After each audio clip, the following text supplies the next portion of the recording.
Salut tout le monde, ici Dr Alexandra. Aujourd'hui, je vous amène avec moi rencontrer Dr Thierry Poyot, qui est l'orthopédiste en chef des Canadiens de Montréal.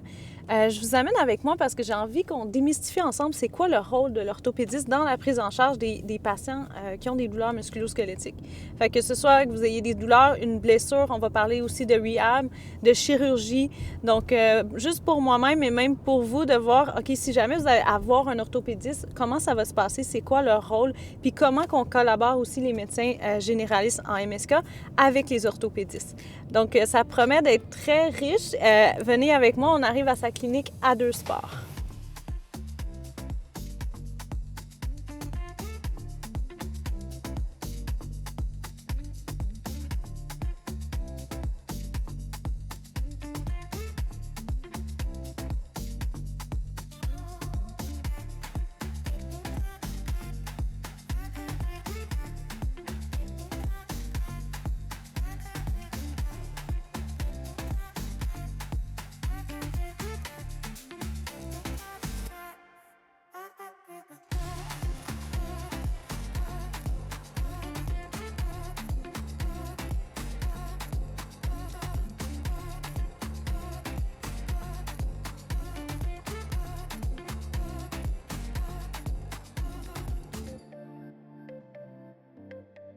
Bonjour, Dr Poyot. Bonjour.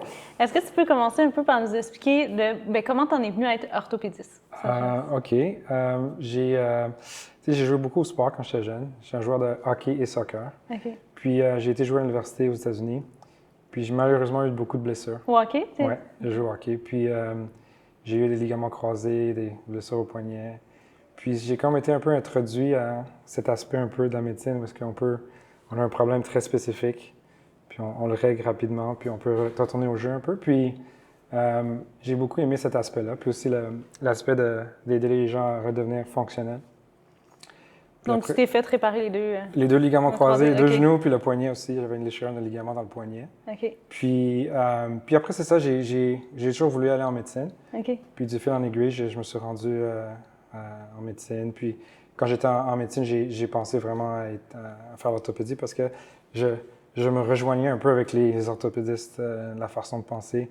On est un peu des charpentiers, menuisiers, un peu, c'est très manuel, puis j'ai beaucoup aimé ça. OK. Ouais. Puis comment on se rend à devenir, par exemple, un orthopédiste pour soit Pittsburgh ou les Canadiens de Montréal? Comment Comment t'as fait ça? Ben, ça prend un peu de chance. Mais moi, je pense que, tu sais, je suis quelqu'un que j'apprécie ça de mes parents. Il faut toujours être gentil avec les gens autour de toi, puis bâtir des relations. Puis on sait jamais, des fois, on bâtit des relations, puis qui vont t'aider un peu plus tard. Puis j'avais un de mes mentors, Ed Harvey, qui s'occupait du Canadien en 2018. Puis moi, j'avais fini mon fellowship, j'étais dans l'avion. On allait en vacances avec ma femme puis mon petit garçon qui avait 1 an. Puis je reçois un appel, puis il me dit « Hey, est-ce que ça te tente de venir t'occuper du Canadien avec moi? » Puis j'étais comme... Okay. Ouais, puis ça a commencé comme ça. Ça a commencé depuis le début. Dans le fond, depuis que je suis revenu en 2018, j'ai commencé tranquillement à être impliqué avec le Canadien. Puis je pense que c'est ça Qu'est-ce que j'ai vu? J'ai vécu à Pittsburgh aussi. J'étais un fellow là-bas. Puis ils avaient gagné leur 2e Coupe Stanley. Puis j'ai pu faire un peu l'expérience de... T'étais avec eux pendant qu'ils ont gagné? Oui. OK. Puis c'était quand même assez spécial. J'ai pas touché à la coupe, par exemple, parce que je veux un jour peut-être la gagner avec l'équipe ici. Mais c'est une belle expérience. Puis je pense que ça aide, tout ce bagage-là un peu aide. Puis c'est c'est comme ça que c'est arrivé. Puis justement, est-ce que tu es là pendant les matchs? Comment ça fonctionne pour être... Oui, c'est ça. Ben, on est une grosse équipe. Ouais. Il y a médical, il y a les thérapeutes qui sont là. Eux, vraiment, ils vivent là. Ils sont là avec l'équipe, les joueurs à tous les jours. C'est eux, dans le fond, qui sont le cœur un peu de l'équipe médicale. Ouais. Moi, en tant que médecin en chef, je suis là à tous les matchs. Puis on gère un peu l'équipe. On a beaucoup de gens. On a un dentiste, on a des chirurgiens traumatiques, on a des médecins sportifs. Puis tout ce monde-là, un peu, on gère un peu la famille du Canadien. Si on gère les joueurs, on gère leur famille, on gère la famille des gens qui s'occupent de l'équipe. Oui, mais c'est une sorte d'entraide un peu. On s'occupe de tout le monde un peu. Puis c'est ça. Alors c'est à la fois, on est là pour les matchs, pour les joueurs, quand il y a des choses qui arrivent. Pour les blessures, on s'occupe d'eux, mais on est là aussi pour les autres choses. C'est-à-dire qu'on a des pédiatres dans la communauté qui s'occupent, des obstétriciennes aussi qui voient nos joueurs, des femmes de nos joueurs. Femmes. Ouais. Alors, c'est vraiment, c'est comme un peu, on s'occupe un peu de la grande famille. Puis c'est vraiment une famille. Oui, c'est ça que j'allais dire, c'est ça que ça... Puis avec toute l'expérience que tu as justement ben, toi-même, puis avec les athlètes, c'est quoi tu dirais que pour une rehab qui va faire qu'on va succéder ou pas? Oui, je pense que la première chose, c'est l'engagement de la personne. Ouais. Et puis, il faut juste être juste avec nous-mêmes. C'est sûr qu'il n'y a personne qui va pouvoir faire sa physio à tous les jours. Il faut être réaliste. Il faut être réaliste. Rassurer les gens à la maison. Oui, il faut rassurer les gens à la maison. Je pense qu'il faut juste avoir des objectifs qui sont vrais et réels. Avoir une bonne dynamique. Moi, les trois ingrédients, c'est un bon traitement, une bonne chirurgie ou un bon traitement conservateur. Un bon thérapeute ou une physiothérapeute qui va comprendre. La réhabilitation, c'est comme un guide qui t'amène à faire une randonnée. Qu'on a l'expérience, puis on dit fais attention aussi, bon, ça progresse, on t'amène. Mais des fois, si on n'est pas sûr, ça peut prendre plus de temps. Puis la troisième chose, c'est le patient qui doit être engagé. Puis, des fois, les physios, la réhabilitation pour un ligament, c'est long. Ouais. C'est comme 9 mois. Alors, les choses peuvent changer au cours de route. C'est-à-dire que moi, je voulais revenir, puis là, en fin de compte, on a d'autres objectifs, les choses changent. Puis je pense qu'un aspect qu'on ne parle pas souvent, c'est la psychologie sportive. Ouais. Comment encadrer l'athlète ou les gens. Parce qu'on est tous un peu pareils. Hein. Si tu regardes un jeune de 15-16 ans qui joue, on va dire, au soccer, mais il s'identifie à son sport. C'est-à-dire que tu te demandes, OK, comment ça t'appelle? Jean-Marc, mais je joue au soccer pour cette équipe. Puis ça ressemble vraiment à un athlète professionnel parce que les deux s'identifient de la même façon à leur sport. C'est-à-dire que quand tu es blessé, c'est comme si... C'est la fin. Vraiment, on atteint un peu qui tu es. Hein? On t'enlève une partie de qui tu es. Puis ça, c'est les parents, surtout, on pense à notre jeune là, qui est dans la chambre avec la porte fermée. Là, puis on est malheureux. Il y a un dicton en anglais. Moi, j'aime le dicton qui dit en anglais, en tout cas, c'est une traduction, mais on est aussi heureux que notre enfant le plus malheureux. Ça veut dire qu'on veut vraiment que nos enfants aillent bien. Sur la psychologie sportive, je pense que c'est important. C'est une des choses qui permet le retour au sport avec plus de succès. Oui. Les autres choses, la nutrition. La plupart des gens, il n'y a rien de parfait, mais la plupart des jeunes ne mangent pas le déjeuner. La plupart des adultes non plus, on ne mange pas très bien. La nutrition fait une grosse différence aussi dans la réhabilitation parce que, dans le fond, tu as besoin de... Nutriments pour récupérer. Pour rebâtir, oui, exactement. Puis si tu es en négatif, mais c'est comme quand on va à l'épicerie, le petit tapis roulant. Au début, c'est qu'est-ce que tu as besoin pour ton cœur, tes poumons, pour marcher.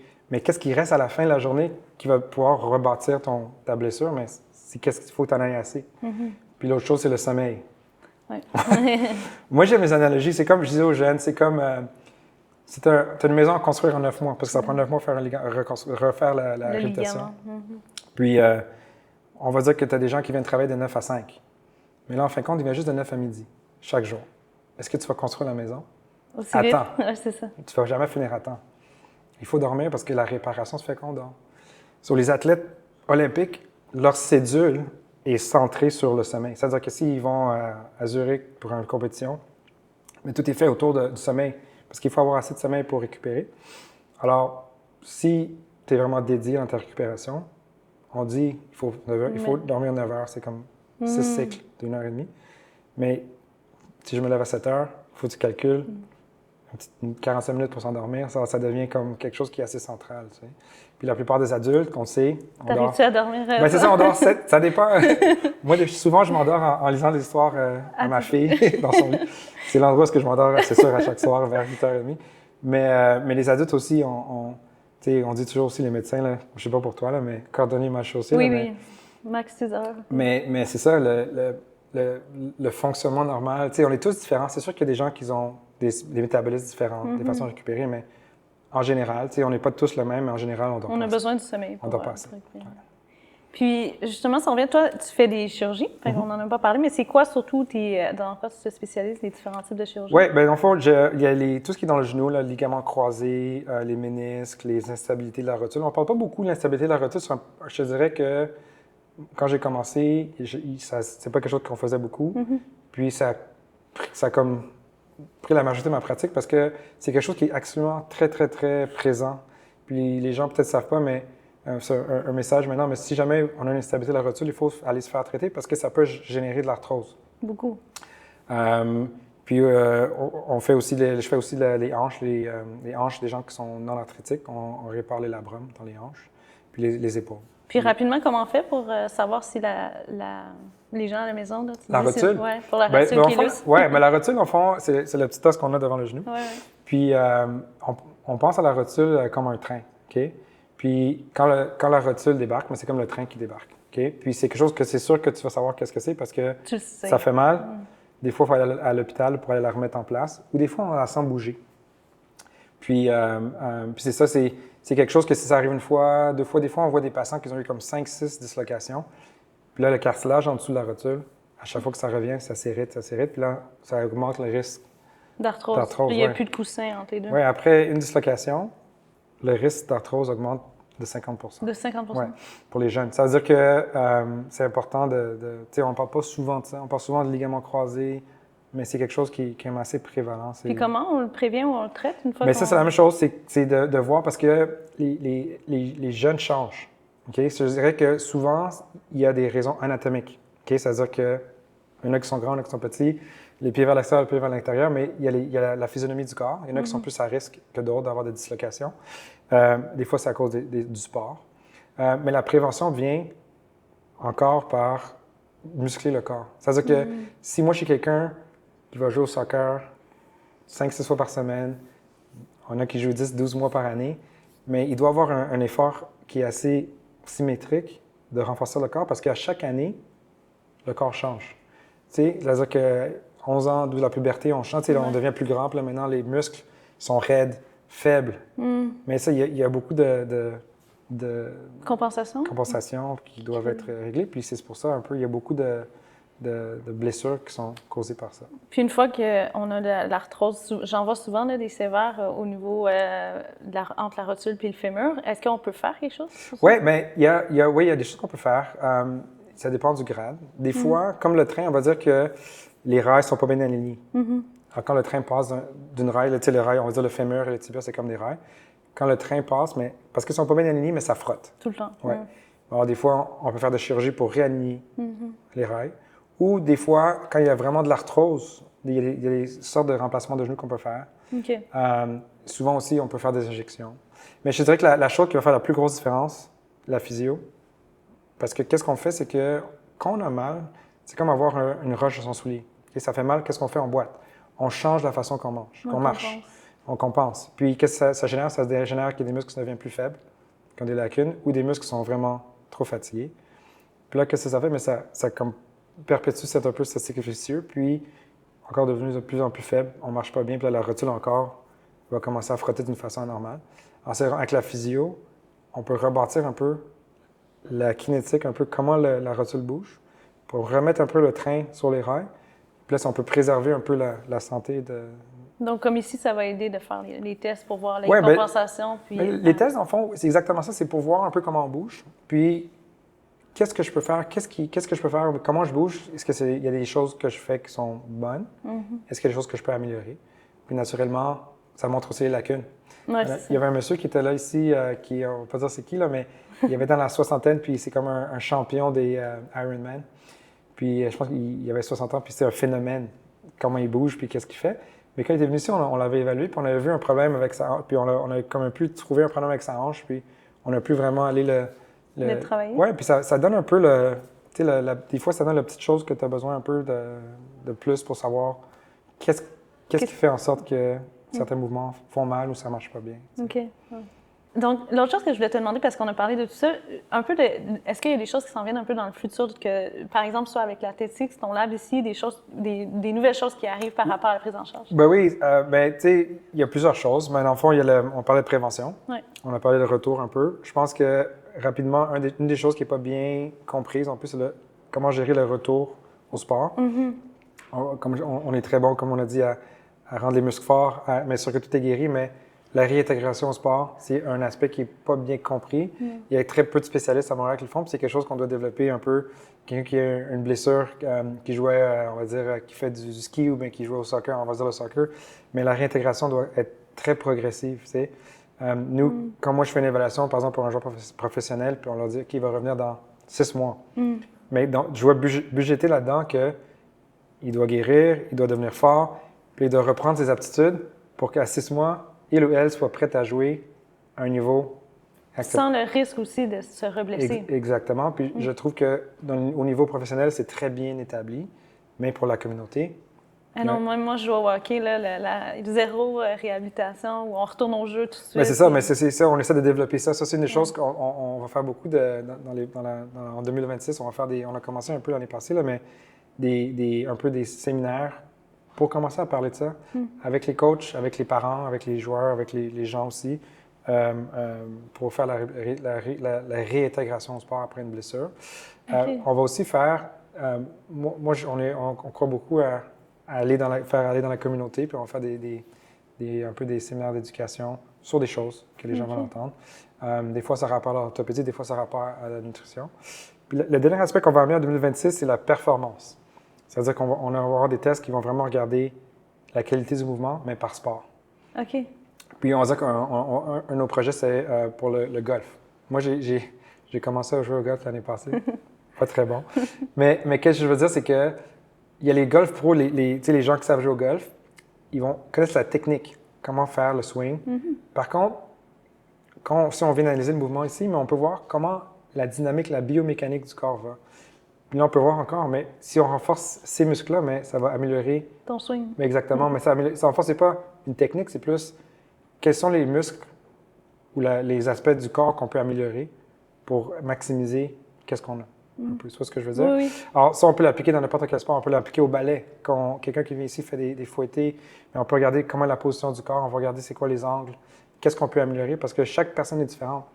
Moi, si je vais dans un cours, on va dire, où je veux m'améliorer, mais si on est 20 dans une classe, c'est sûr que c'est le fun parce qu'on est beaucoup, mais en fin de compte, c'est pas vraiment spécifique pour moi. Non, exactement. Alors vraiment, c'est quelque chose de plus individuel. On veut vraiment aller individuellement sur chaque personne. Personnaliser, c'est le mot que je cherchais, ouais. Pour chaque personne. Ça va être la performance dans les différents sports. On a un gardien de hockey qui va venir ici, on a une glace artificielle, voir comment ils bougent, quand ils font leur papillon, ou bien quand ils se déplacent avec on appelle ça des T-push. Mais voir c'est quoi la rotation des hanches quand ils bougent, puis est-ce qu'il y a un côté qui va plus que l'autre, parce qu'il y a des choses qu'on peut améliorer dans le positionnement. Alors, ça va venir vraiment être spécifique pour la performance pour chaque individu. C'est là où est-ce qu'on s'en va. OK. Ouais. Puis, est-ce qu'il y avait quelque chose d'autre que tu voulais rajouter par rapport à tout ce qu'on a parlé? On a parlé beaucoup de choses. Je sais pas, je pense que je trouve ça bien, qu'est-ce que tu fais là. Je pense que c'est le fun de voir un peu, d'aller voir les différents aspects de différentes spécialités puis différents types de... Oui, comment chaque personne un peu voit ça, puis démystifier chaque monde, on dirait, là, parce que, veux pas, on reste séparés à un niveau, là, je trouve. C'est vrai. Fait que de ramener ça ensemble pour dire, attends, mais lui, il peut t'aider encore plus, puis 100%. qu'on ait comme cette multidisciplinarité, même entre médecins. Oui, je suis d'accord avec toi. Puis aussi, la multidisciplinarité avec les gens dans la communauté. Oui, parce que c'est essentiel. On dépend comme on dépend l'un de l'autre, mais on dépend aussi des physios, on dépend des ostéopathes, des kin, pour la réhabilitation. Je pense que c'est ça l'aspect des nutritionnistes, psychologues sportifs. C'est vraiment cet aspect qui est un peu 360 comme un peu pour amener les gens, les athlètes, un peu à revenir à leur niveau de sport. Fait que, puis, disons que les gens veulent te voir, ils peuvent te voir à la clinique, disons qu'ils ont différents problèmes. Ils ont besoin d'une référence? Non. OK. Oui, exactement. Ici, c'est une clinique privée. Oui. Dans le fond, c'est A2 Sport, c'est ça? La clinique privée s'appelle la Clinique canadienne de chirurgie privée. OK. Ça, c'est les gens qui ont des blessures qui veulent venir se voir, on peut les voir. OK. Pas besoin de référence. OK. Pour le laboratoire, pour les tests de retour au sport ou les évaluations de prévention, on est juste allé à deux sports. OK. Puis ils peuvent avoir l'évaluation. Exactement. Puis s'il y a un dernier point que je veux faire, c'est, parce que j'adore parler de ça un peu, là, c'est un peu la surspécialisation. Puis c'est sûr que maintenant, il y a comme un engouement pour que les jeunes commencent à faire les sports un peu plus jeunes, spécialisés dans un sport. Tu sais, on peut penser comme la gymnastique, parce que, jusqu'à récemment, aux Olympiques, les gens étaient très jeunes, mais là, on peut voir avec Simone Biles, les gens peuvent faire la gymnastique plus tard, tu sais, dans la vingtaine. Tu sais, c'est-à-dire que maintenant, on est capable d'attendre un peu plus longtemps pour attendre que le ou la jeune se développe un peu plus parce que quand il y a trop qui est mis en jeune âge, mais il y a beaucoup de gens qui arrêtent. C'est-à-dire qu'on perd des super athlètes parce qu'ils n'ont plus envie. C'est comme, tu adores la crème glacée, mais si tu en manges chaque jour, matin, midi, soir, à un moment donné, mais, comme on dit, tu vas t'écœurer. Right? Mais qu'est-ce que je veux dire, c'est que c'est important d'avoir la diversité. C'est important de pouvoir bouger d'une façon différente. Ça va t'aider dans ton sport. Puis, on voit beaucoup maintenant que j'appelle les gens qui font des perfectionnements, qui font beaucoup de choses, mais pour un même sport. Mais si tu regarderais les joueurs du Canadien, par exemple, avant les matchs, mais ils font de l'activation, ils jouent au soccer, ils jouent au volleyball, puis c'est des athlètes. Tu regardes même les joueurs de football aussi, les Alouettes. Un athlète, qu'est-ce que c'est? C'est quelqu'un qui bouge bien, qui est capable de jouer. On prend un ballon, on peut jouer au soccer, on peut jouer assis parce qu'ils connaissent leur corps puis ils sont capables de bouger bien. Les athlètes vont toujours bien faire dans le sport. Il y a des gens j'apprends à jouer au golf un peu plus tard, mais ils sont bons parce qu'ils bougent bien. Ils ont bien appris à bouger. Puis on remarque ça aussi dans les sports, les gens qui bougent bien, mais ont souvent des meilleures aptitudes. Puis c'est quelque chose que, avec le temps, moi, c'est une des choses que je suis très passionné, c'est d'essayer de voir comment est-ce qu'on peut garder un peu le cap sur s'amuser, jouer au sport pour le fun quand on est jeune. De ne pas penser tous les jeunes vont devenir des professionnels. Dans le fond, la plupart d'entre nous, on a joué à des sports quand on était jeune, mais on continue à le faire parce qu'on aime ça. C'est pour le plaisir. Puis, il y a des gens, naturellement, qui ont des aptitudes, qui vont le faire aller plus loin. Mais la vérité de la chose, c'est qu'on doit jouer pour le plaisir. Puis, je pense que tranquillement, on perd ça tranquillement. Puis, je pense que ce qui arrive, c'est important de pouvoir le ramener. Que, en fond, le sport, c'est vrai que c'est important, on veut s'améliorer, on veut jouer. Mais moi, si j'amène mon fils à des séances de perfectionnement, mais à la fin de la journée, c'est pour le fun. Il ne faut juste pas oublier ça. J'espère que vous avez apprécié ma rencontre avec Dr Poyo autant que moi. Personnellement, ça faisait longtemps que je voulais parler à l'orthopédiste des Canadiens, voir comment ça se passait comme pratique comme médecin. Puis, il nous a appris vraiment beaucoup de choses, beaucoup de prévention aussi, comment prévenir vos blessures. Si vous êtes un athlète, mais aussi, peu importe qui, tout le monde bouge, tout le monde fait de l'exercice, on veut savoir, on veut prévenir le fait d'avoir des blessures, des chirurgies. Donc, j'espère que vous avez appris autant que moi. Puis, si jamais vous avez plus de questions, n'hésitez pas à les mettre en commentaire, à vous abonner à la chaîne. Puis, on se voit bientôt pour un prochain épisode.